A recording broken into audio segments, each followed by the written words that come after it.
name is Sarah Pavan. I'm from Kitchener, Ontario, Canada, and I play on the AVP. So I grew up in a volleyball family.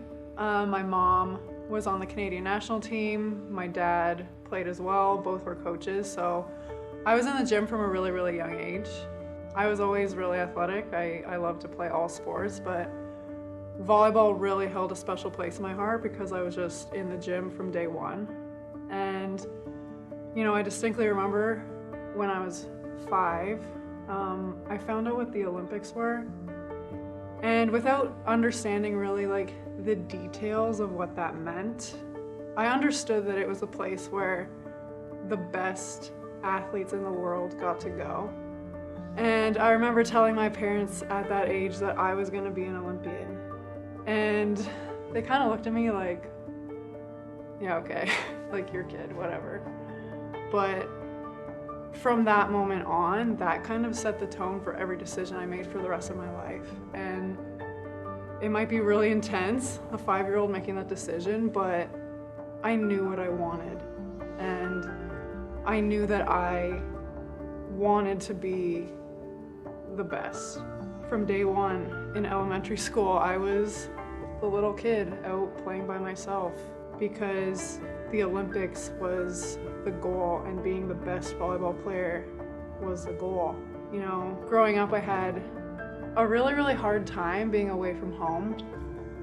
I didn't like sleeping over at people's houses. I didn't like being away, but as I got older and started getting invited to these junior national team camps, I had to make a choice. And you know, I made my first junior national team when I was 14, and all the other kids were 17 or 18, and I was so scared because I am an introvert and I didn't really feel like I could relate to them. But shockingly, I ended up making the team, and I remember calling home to my parents just crying every day, being like, I can't do this. Like, can I please just come home? Can I please come home? And, you know, my dad, I hated him at the moment, but he was like, is staying gonna help you reach your goal of being the best? And I knew the answer was yes. I didn't want to admit it, but I knew that the answer was yes. And so I fought through it, and bless his heart, he put up with my crying phone calls every single day until it was over. And then, you know, when I was 16, I ended up making our senior women's national team. And it was the same thing, except now it was women who could have been my mom, and they were 30 and I was 16, and I just couldn't relate to these people I was playing with on any level. We were just at different points in our lives, and I was a kid. But again, I was a kid who was playing with the best people in our country, and that's what I wanted.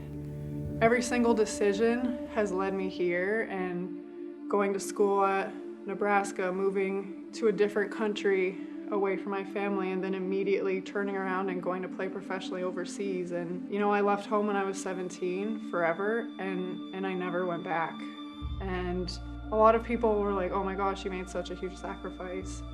You know, I wasn't the kid in high school that had a boyfriend or that went to the parties, or even in college. I just had a singular focus, and that was to be the best volleyball player I could be and the best student I could be. And so when people look at me and say, oh my gosh, you made so many sacrifices, you didn't have a normal life, for me there was no choice, because I don't see them as sacrifices, and volleyball is what brought me joy.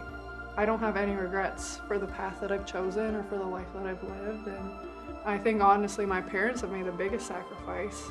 You know, they let me walk away at 17 and I never came back. But also, like, they know that I'm doing what I love.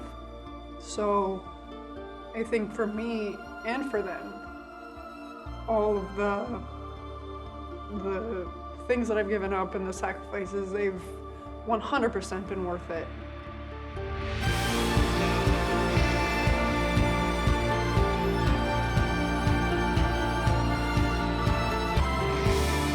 Something that I hear a lot from people is that, well, of course you're so good at volleyball, look at you, like, what woman is 6'5"? Like, of course you're going to be great. And that really strikes a nerve with me because it's really, really easy to look at people who are successful and give a reason for it.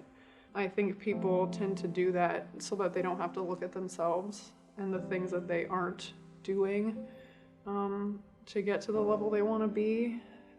So the thing that I always tell people is that my height definitely helps me, but I got to where I am today because I just wanted it more than anything. And I mean, it's really easy to say you want something, but to actually go for it and do whatever it takes to make it happen, for me, is a completely different story.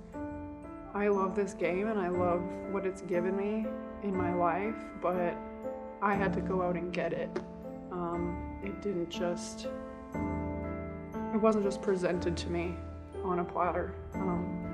I worked for it every day since I was a really, really little kid.